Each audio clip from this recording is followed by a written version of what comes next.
क्या कभी आपने इस बात पर गौर किया कि आपको ऐसा लगता है कि अगर कोई और किसी विषय में बात कर रहा है, वो आपके बारे में बात कर रहा है? या कभी आपको लगता है कि आप किसी चीज़ पर बार-बार सोच रहे हैं या आपके साथ ऐसा होता है कि कोई भी विचार लगातार आपके मन में आता है और ऐसा लगता है कि वो चीज़ आपके ऊपर हावी होती जा रही है?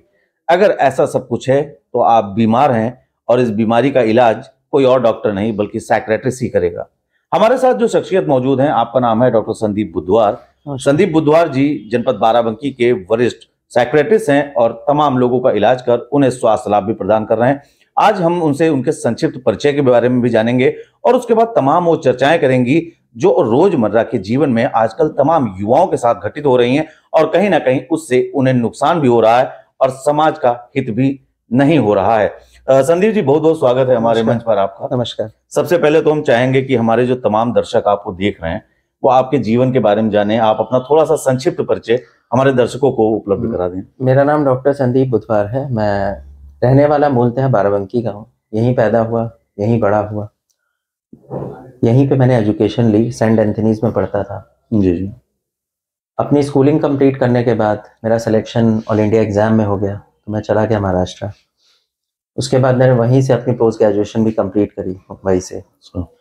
और फिर 2015 में को समय आया, थोड़ा मेरे फैमिली प्रॉब्लम्स रहीं, फादर बीमार रहते थे। कई बार मन हुआ कि मैं मुंबई में ही रुक जाऊं अपनी मेडिकल एजुकेशन के बाद, पर क्योंकि कुछ फैमिली की रिक्वायरमेंट्स थी, फिर अपना जगह भी याद आती थी क्योंकि तकरीबन 12-14 साल बाहर रहा मैं उससे। फिर मैं बाराबंकी आ गया जी। उसके बाद। मैंने यहाँ पे आने के बाद पहले सोचा, कई बार ऐसा लगा कि पता नहीं लोग मानसिक रोगों को लेके इतना ज़्यादा जागरूक हैं कि नहीं। तो मगर मेरे फादर ने मुझसे बोला कि नहीं, तुम लखनऊ में कुछ ना करो क्योंकि रहने वाले यहीं के हो, तो why not you do it at your own exactly. Native place. बिल्कुल। तो मुझे लगा कि नहीं, मुझे क्लिनिक यहीं डालनी चाहिए। उसके बाद मैंने इसको शुरू किया, ये दिलासा जो मेरी क्लिनिक है। जी जी। शुरू में लोग आए, मिले मुझसे, मैं लोगों से मिला, मैं लोगों से मिलने गया, लोगों को अवेयर किया इनके बारे में। जैसे जैदपुर है, फतेहपुर है, इन सब जगहों पे जाता था मैं। पर जैसे कि मैं अगर रहने वाला हूँ, लोगों से प्यार बहुत मिला मुझे। मैं इस बात का बहुत ज़्यादा शुक्रगुजार हूँ, हमेशा रहूँगा इस बात का। अच्छी बात है। अंग्रेजी में एक चीज़ बोलते हैं कि I will always be entered with the people who have provided me so much love love. At this place, exactly. And they never made me felt कि मैं बहुत समय बाद लौट के आया हूँ यहाँ पर। जी जी। और धीरे धीरे ये कारवां चलता गया।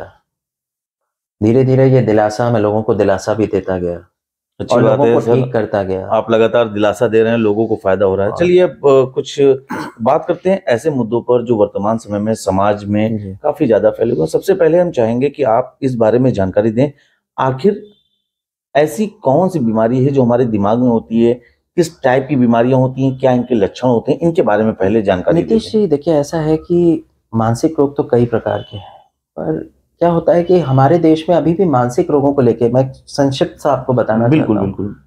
मानसिक रोगों को लेके लोगों के मन में बहुत सारी भ्रांति हैं, बहुत सारे बिलीव्स हैं जो कि ऐसा है ना कि आज से 10 साल पहले, 20 साल पहले, 25 साल पहले लोग झाड़ फूक इन सब में विश्वास रखते थे ज़्यादा कि ये भूत आ गया, प्रेत आ गया, अब सेवी चक्कर हो गया, ऐसा हो गया। बिल्कुल। बट मुझे लगता है अब हम एक एजुकेटेड सोसाइटी और समाज में जी रहे हैं, इसलिए लोग बहक जाते थे, वो इलाज नहीं कराते थे। उनको लगता है पता नहीं क्या क्या हो गया इसको, है इस पे कोई भूत आ गया, इस पे कोई प्रेत आ गया, इस पे दैवी ताकत आ गई। इन वजहों से ये बीमारियां और ये मरीज दोनों लेफ्ट आउट रह जाते थे। मेंटल इलनेस को लेके लोग इतना अवेयर ही नहीं थे, लेकिन मुझे लगता है सरकार ने भी, और अब जिस हिसाब से लोगों में अवेयरनेस बढ़ी है, जी जी। उससे इन बीमारियों को लेकर लोगों के मन में कुछ भ्रांतियां कम हुई हैं। लोग मेरे पास आते हैं, लोग बोलते हैं अभी भी कि सर हम वहां मजार पे थे, सर हम वहां मंदिर में थे, सर हम वहां। मैं लोगों से बोलता हूँ आपकी जो फेथ है आप उसको कर सकते हैं, बट प्लीज इसका इलाज जरूर करें। Try to treat his illness. ये बीमार है, इसका इलाज कराइए, बुरा नहीं है। There is a difference between evil and illness. Evilness में इंसान जानबूझ के किसी को नुकसान पहुंचाता है, इलनेस में इंसान बीमार है, वो दिमागी रूप से बीमार है। They need sympathy. They need empathy. उनको चाहिए empathy and sympathy are two different things. Yeah. Empathy आप चाहे महसूस करिए कि वो किस दौर से गुजर रहा है। यहाँ पर हम अपने दर्शकों को बता दें कि डॉक्टर साहब ने एक काफी महत्वपूर्ण बात की है कि अगर आपके आसपास कोई ऐसा व्यक्ति है जो मनोरोगी है अथवा किसी मन के या दिमाग के किसी विकार से पीड़ित है, तो उसके साथ सिर्फ सहानुभूति मत दिखाइए, बल्कि इस चीज को महसूस कीजिए कि वो किस दौर से, किस स्थिति से गुजर रहा है, उसके दिमाग में क्या चल रहा है। सर, बहुत बहुत धन्यवाद। एक जानकारी इसमें और हमारे दर्शकों को मिल जाए। तमाम अगर फिल्मों की बात करें तो फिल्मों में एक जो सबसे ज्यादा रोग दिखाया जाता है वो दिखाया जाता है मल्टीपल डिसऑर्डर। कई लोगों multiple personality disorder, right words. तो ये एक रोग बड़ा गंभीर होता है और आज देखा जाए तो लोगों में आजकल अमूमन इसका कई बार देखने को मिल जाता है। क्या वो उसी रोग से ग्रसित हैं अथवा कोई और रोग है? देखिए क्या होता है कि जैसे मैंने आपसे बोला कि अब हमारा समाज बढ़ता जा रहा है, एजुकेशन आ रही है, अच्छी बात है, लेकिन साथ साथ स्ट्रेसर्स बहुत सारे बढ़ते जा रहे हैं। बहुत सारे स्ट्रेसर्स हैं, जैसे कि फाइनेंशियल स्ट्रेसर तो है ही है, साथ में लोगों की एक होता था पहले, एक फैमिली स्ट्रक्चर होता था कि सब लोग परिवार में साथ और सम्मिलित होकर रहा करते थे। बिल्कुल। आज वो सिस्टम खत्म होता जा रहा है, लोग अलग होते जा रहे हैं। लोग अपने जो चल रही दिमाग में टेंशन्स हैं, ट्रॉमास हैं, उनको शेयर नहीं कर पाते हैं। एम्प्टीनेस है उनके अंदर, खालीपन हो गया है। पैसा आ गया पर खाली, अंदरूनी खालीपन हो गया। बाहर से तो मटेरियलिस्टिक पैसा आ रहा है, बट अंदरूनी खालीपन आ गया है। ये जो अंदरूनी खालीपन है, ये मल्टीपल पर्सनालिटीज, इन सबको लाने में मदद करता है। जब इंसान अपने अंदर की चीजों को अभिव्यक्त नहीं कर पाता, बता नहीं पाता, then he lands up into problem. अभी आप देखेंगे, आप स्टूडेंट्स को देखिए, एडिक्शन इतना कॉमन हो गया है। मुझे जब मैं शहर में आया, मुझे लगा, बॉम्बे में था तो वहां तो बहुत देखा मैंने, यहाँ पे आने के बाद मैं इतना देखता हूँ लोगों में एडिक्शन की प्रॉब्लम्स। बच्चे 10th क्लास 12th क्लास, बिल्कुल sir, they are into addiction. अब आप ये समझिए कि इसका कारण क्या हो सकता है। हमारा फैमिली स्ट्रक्चर भी इसके लिए कुछ ना कुछ जिम्मेदार है कि हम ध्यान नहीं दे पा रहे। They are searching love and happiness outside. वो एक आउटसाइड वर्ल्ड में जीने लगे हैं, उन्होंने एक आउटसाइड दुनिया बना ली है। कोविड आने के बाद मोबाइल एक बहुत बड़ा स्ट्रेसर हो गया है लोगों की लाइफ में। एग्जैक्टली। आजकल बच्चे, हमारे समय में जब हम छोटे थे तो हम 4 बच्चों के बीच में जाते थे तो हम उनसे फ्रेंडशिप करने की कोशिश करते थे। आज की डेट में अगर आप जाइए किसी पार्टी में और तो बच्चों के पास अगर मोबाइल आ गया तो वो और लोगों को भूल जाते हैं। They forget everyone, they are only with their mobile, they are only with the gadgets. They don't try to mingle with the people around them, they don't try to make friendship with them. इससे कहीं ना कहीं सामाजिकता भी कम हो रही है, सामाजिकता कम हो रही है, संस्कार कम हो रहे हैं लोगों में। This is landing. आपने एक शुरू में बात पूछी थी कि भाई हम कब बोलते हैं, जैसे बहुत से लोग एंजाइटी और स्ट्रेस से गुजर रहे हैं। जी जी। बहुत लोग जो शहर में हैं, बहुत लोगों को एंजाइटी और स्ट्रेस है, पर हम कब कहते हैं कि वो उसको इलाज करा लेना चाहिए? सबसे बड़ी बात तो ये है, लोगों को यही नहीं पता। स्टेज जब हमें ये लगने लगे कि वो हमारी personal life, social life, professional life effect डालने लगी है, now it has started affecting at least 2 of these areas, तो हमको जरूर मिलना चाहिए। पर वही कहता हूं, हमारे देश में टैबू है। Going to a psychiatrist is considered कि नहीं, अरे यार उनके पास गए तो क्या तुम पागल थे जो गए थे? एग्जैक्टली। ये बहुत बड़ी एक यहाँ पर हम अपने दर्शकों को एक बात और भी बताना चाहेंगे कि अगर आपको कोई भी मानसिक रोग है तो इसका मतलब ये नहीं कि आप दिमागी रूप से पागल हैं, या आपको ऐसा लगता है कि अगर आप किसी साइकियाट्रिस्ट के पास जा रहे हैं तो आप पागल हैं तभी आप जा रहे हैं। ऐसा कुछ नहीं है। तमाम तरीके के रोग होते हैं, तमाम तरीके की डिसीज होती हैं, इनका इलाज साइकियाट्रिस्ट करते हैं। सिर्फ और सिर्फ इस बिंदु पर सोचकर कि आप पागल हैं, आप डॉक्टर के पास नहीं जा रहे हैं, तो कहीं ना कहीं आप अपने रोग को गंभीरतम स्थिति में पहुंचा रहे हैं। सर, युवाओं की बात आपने की, और एक चीज मैं और बोलना चाहता हूँ आपको, प्लीज काट। मैं ये कहना चाहता हूँ कि अभी गवर्नमेंट ने, जैसे गवर्नमेंट हॉस्पिटल्स हैं उसमें साइकियाट्रिस्ट अवेलेबल हैं, शहरों में अवेलेबल है। मेरा कहना है कि लोग, अगर उनके घर में, परिवार में चारों तरफ कोई ऐसा पेशेंट है जो उनको लिखता है या अपने परिवार में, मिलिए, सहायता लीजिए, क्योंकि अब अवेलेबल है इतना कुछ। पहचानिए उसको, इतनी देर नहीं हो जानी चाहिए, क्योंकि ये बीमारियां जितना टाइम बिता देती हैं उतनी ही जटिल और जड़ीली हो जाती हैं। बिल्कुल सर, यहाँ पर अभी आपने युवाओं के बारे में एक बात की और सामाजिकता और संस्कार के बारे में बात की। वर्तमान समय में एक बहुत बड़ी विभीषिका बनकर आ रही है युवाओं के लिए। Hope you like this question and you would like to answer this in the front of all the viewers. लोग सुसाइड की तरफ बहुत ज्यादा भाग रहे हैं। छोटी सी भी परेशानी होती है, तमाम खबरें पढ़ते हैं। तमाम बॉलीवुड के एक्टर्स को हमने देखा, एक्ट्रेसेस को देखा, फीमेल एक्ट्रेस थी, दे कंडेम सुसाइड।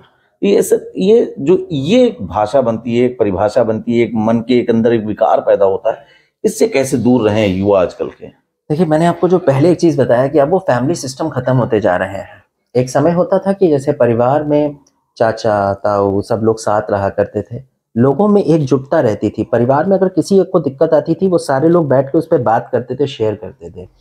आजकल क्या हो गया है, जैसे आपने बोला युवाओं में, बच्चे बाहर पढ़ने जाने लगे हैं, they have started making relationships outside, उनके रिलेशनशिप्स हैं, कोई प्रॉब्लम, और लोगों को अपने से महत्वाकांक्षाएं बहुत बढ़ गई हैं, बिकॉज वो मटेरियलिस्टिक दुनिया को ज्यादा देखने लगे हैं। बिल्कुल, उसके पास ये है तो मेरे पास नहीं है, एम्बिशंस बहुत। He is happy because he is having it. उनको ये नहीं पता कि उसके पास है तो भी वो खुश नहीं है, खुश नहीं है, पर उनको दूर से लगता है उसके पास वो है तो वो खुश है, इसलिए मैं वो पालूं। और अब जैसे आप बच्चों का पूछेंगे, स्टूडेंट्स का पूछेंगे, उनमें सुसाइडल टेंडेंसीज। माँ बाप ने वो बना लिया कि मेरे बेटे के इतने परसेंटेज मार्क्स आने चाहिए, मेरे बेटे के इतने मार्क्स आने चाहिए, इसको इतने बच्चों पे भी प्रेशर है to perform. They are undergoing that pressure, yeah, we have to do it, we have to do it, we have to do it, और somewhere they fail, तो उनको लगने लगता है सब जिम्मेदारी हमारी है, we have lost it। ऐसा लगता है कि उन्होंने पता नहीं कौन सी जंग हार गए हो, अब जिंदगी में आगे कुछ बचा ही नहीं है, क्योंकि उनको लगता है they will be answerable to the parents, they will be answerable to the society, वो सबको answerable होंगे। कैसे देंगे इसका जवाब? जो पुरानी एक कहावत कही जाती थी, चार लोग क्या कहेंगे। हाँ, अब क्या हो गया, लोगों को लगता है अरे हम तो, बांटने वाला कोई है नहीं, एम्प्टीनेस है, शैलोनेस है अंदर से। ये एम्प्टीनेस और शैलोनेस जो अंदर हो गई है, क्यों? हमारा जो वर्ड है वो मोबाइल हो गया, वो गैजेट हो गया, हम हंसते हैं रोते हैं उसके साथ, we are totally dependent on the gadgets, totally dependent on that. So this the current scenario, according to me, Nitish bhai, is not good. The family values, the things, they are losing their existence, वो existence lose करती जा रही हैं। Sir, relationship की आपने बात की अभी कि कई युवा हैं बाहर जाते हैं रिलेशनशिप में एंड दे मिंगल। हाँ, हाल ही में एक नया शब्द सर जन्म हुआ है, आप लोगों की मेडिकल लैंग्वेज में, काफी पुराना हो सकता है, लेकिन देखा जाता है कि जैसे कोई रिलेशन में रह रहा है, उसके बाद तमाम घटनाएं निकल कर आती हैं कि कहीं लड़की ने लड़के को मार दिया, लड़की ने लड़की को मार दिया, they cut into pieces and picked them in the suitcase and तमाम ऐसे सामने एक शब्द निकल कर आता है सर, साइकोपैथ। लोग इसके बारे में भी ज्यादा चर्चा करते हैं, आखिर साइकोपैथ क्या है, किस तरह का ये विकार है? इम्पल्सिविटी, एजिटेशन, एंगर, कुछ डिसीजंस बड़े इम्पल्सिवली लिए जाते हैं कुछ लोगों, ये एक पर्सनैलिटी में भी रहता है, एवरीबडी कांट डू दिस, ये एक पर्सनैलिटी और टेम्परामेंट का इश्यू है। कुछ लोगों की पर्सनैलिटी, देखिए क्या होता है, like personalities attract each other. जैसे मैं और आप इस तरह नहीं कर पाएंगे शायद, because we are not born with that personality and with that temperament. बिल्कुल सर, वो एक लाइक पर्सनैलिटीज है, वो एक दूसरे को अट्रैक्ट करेंगी, बट वो अट्रैक्शन उनका फिजिकल होगा या मेंटल होगा, वो कुछ समय तक रहेगा। आफ्टर दैट वो एक दूसरे में ही फ्लॉजेस पाने लगेंगे, एक दूसरे में ही कमियां पाने लगेंगे, because that was for some need, that need is now fulfilled, because वो वाले रिश्ते नहीं है स्पिरिचुअल या वैसे रिश्ते नहीं बनाए गए। वो जिन रिश्तों में कोई दम था, जिनके पीछे परिवार था, जिनके पीछे लोग थे, जिनके पीछे एक समाज था, वो नहीं थे। कहीं ना कहीं स्वार्थ, था, कहीं ना कहीं अपनी अपनी चीजें पूरी करने का था, बिकॉज वो एक बेस है कि वो पर्सनैलिटी में कुछ डिफेक्ट्स थे। डॉक्टर संदीप बुधवार प्यार को किस तरह से देखते हैं? प्यार की अपनी अपनी परिभाषा है, मेरा मानना है, हर इंसान का अपना नजरिया है। देखें तो हर चीज में प्यार है, और मैं लोगों से एक ही चीज बोलूंगा, क्योंकि इस विभाग का हूं तो इसी एक ही बात बोलूंगा, dealing with people like this, please be kind to people who are dealing with mental illness. They need your love, care and affection. If you will give them love, care and affection, they will definitely tell what they are going through. Don't hate them. जैसे मैं यहाँ पे बहुत बार देखता हूँ, मरीज आता है, जल्दी करता है, तुरंत आते ही तुरंत दिखा दीजिए, ये कर दीजिए। मैं कहता हूँ यार, कोई सब्जी मार्केट में नहीं आया हो इसको लेने, अरे सर इसके चक्कर में पूरी हमारा भी पूरा दिन खराब होता है। When we rushed to your clinic, there was an old person and he was scolding you. हाँ, then how you feel?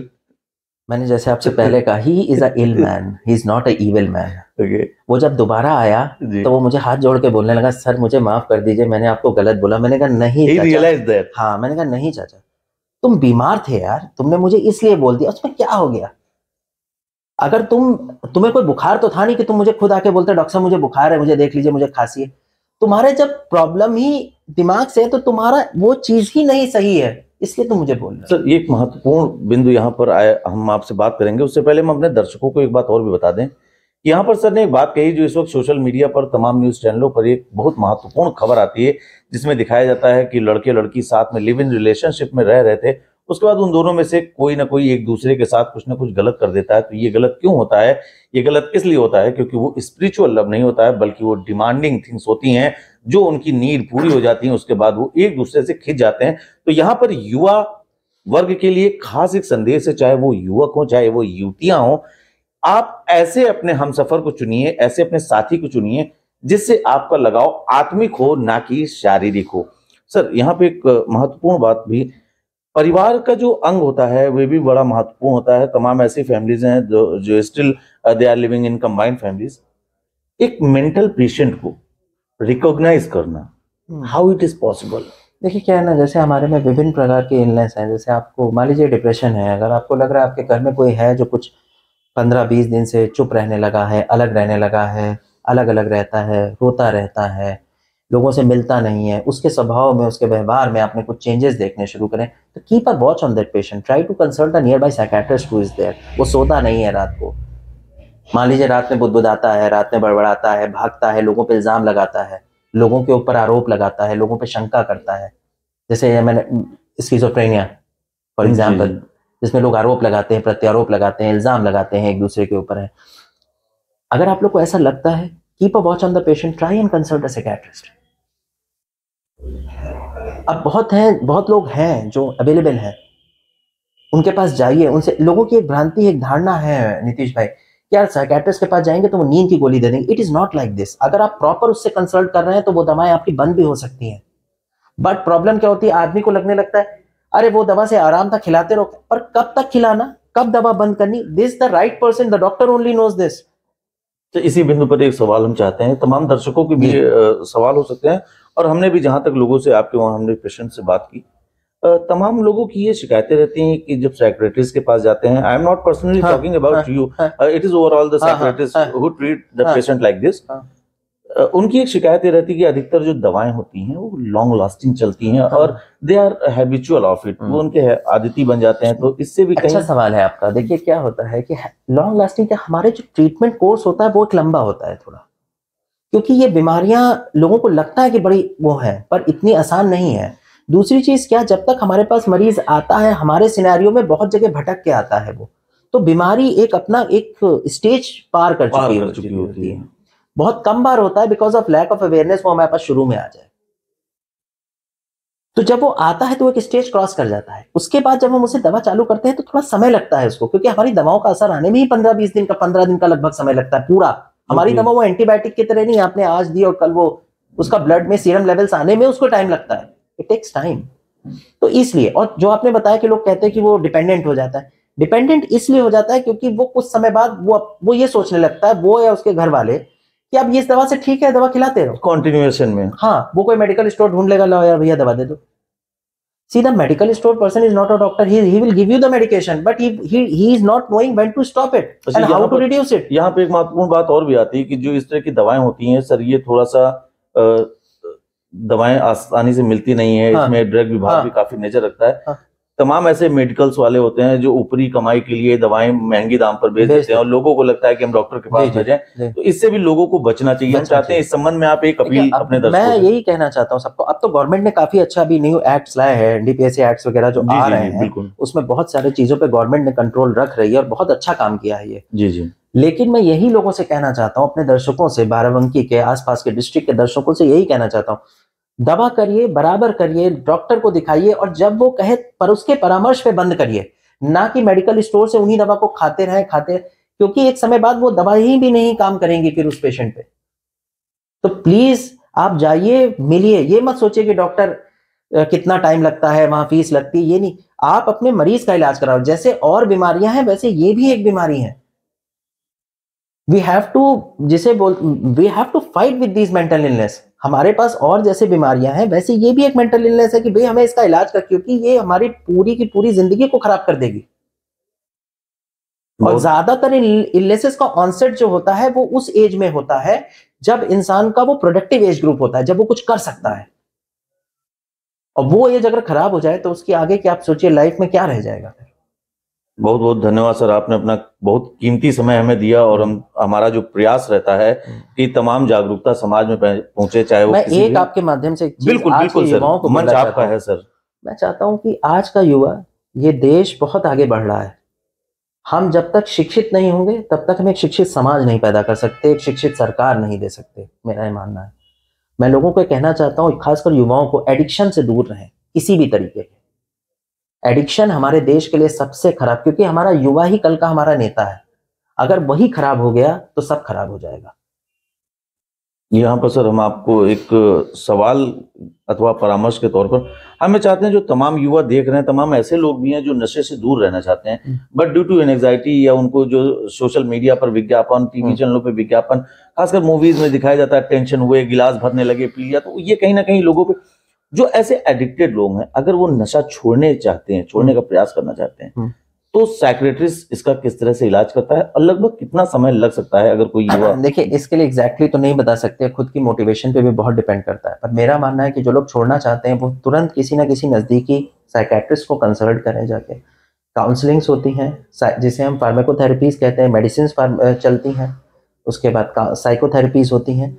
उसकी मदद से, फैमिली के सपोर्ट से इन चीज़ों को छोड़ने में आसानी मिलती है। और अगर इंसान खुद सेल्फ मोटिवेटेड है तो ये चीज़ें बहुत जल्दी इनसे इंसान बाहर आ जाता है।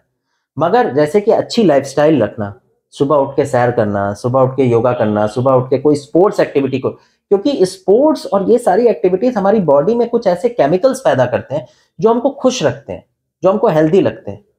आप देखिए, पहले ऋषि मुनि थे या लोग नमाज पढ़ने जाते थे सुबह, तो सुबह क्यों ऐसा स्केड्यूल था उनका? इसीलिए था कि वो सुबह जाते थे, तो उससे वो पूरे, पहले मेंटल इलनेसेस इतनी नहीं थी।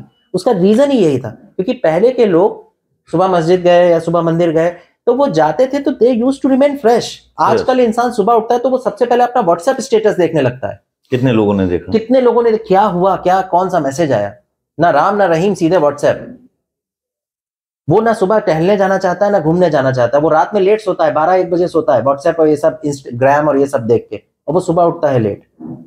तो वो जो सिस्टम है वो खत्म हो चुका है, क्योंकि ये आपकी फिटनेस जो होती है आपको आने वाले स्ट्रेसर से लड़ने में भी मदद करती है, क्योंकि वो आपका मनोबल बढ़ा के रखती है। मतलब स्पोर्ट्स एक ऐसी चीज है जो आपको फिट भी तो रखती है, साथ साथ आपको आने वाली उलझने और दिक्कतों से लड़ने में मदद करती है, बिकॉज वो आपकी बॉडी में पॉजिटिव एनर्जी पैदा करती है। और अगर आप में वो पॉजिटिव एनर्जी नहीं है तो आप बहुत जल्दी you will fall down and become prey to all these problems that are going, and you will become dependent on these drugs and all those things. Okay. Thank you, sir. You gave a lot of time to the camera 1999. आप संदीप बुद्धवार जी हैं, जिन्होंने तमाम जन उपयोगी जानकारी दी, तमाम परिवारों को संदेश दिया है कि यदि आपके घर पर कोई मानसिक रोगी है तो उसे पहचानिए, उसे पहुंचाइए किसी भी साइकियाट्रिस्ट के पास। उनका कहना है कि अब तो सरकार के द्वारा भी तमाम सुविधाएं दी जा रही हैं, सरकारी अस्पतालों में इस तरह से। साथ ही उन्होंने युवाओं को भी एक संदेश दिया है कि यदि आप नशे की लत से दूर रहना चाहते हैं, स्वस्थ जीवन जीना चाहते हैं, तो इसके लिए आपको थोड़ा सा त्याग करना पड़ेगा, और वो त्याग आपके लिए कहीं ना कहीं लाभदायक होगा।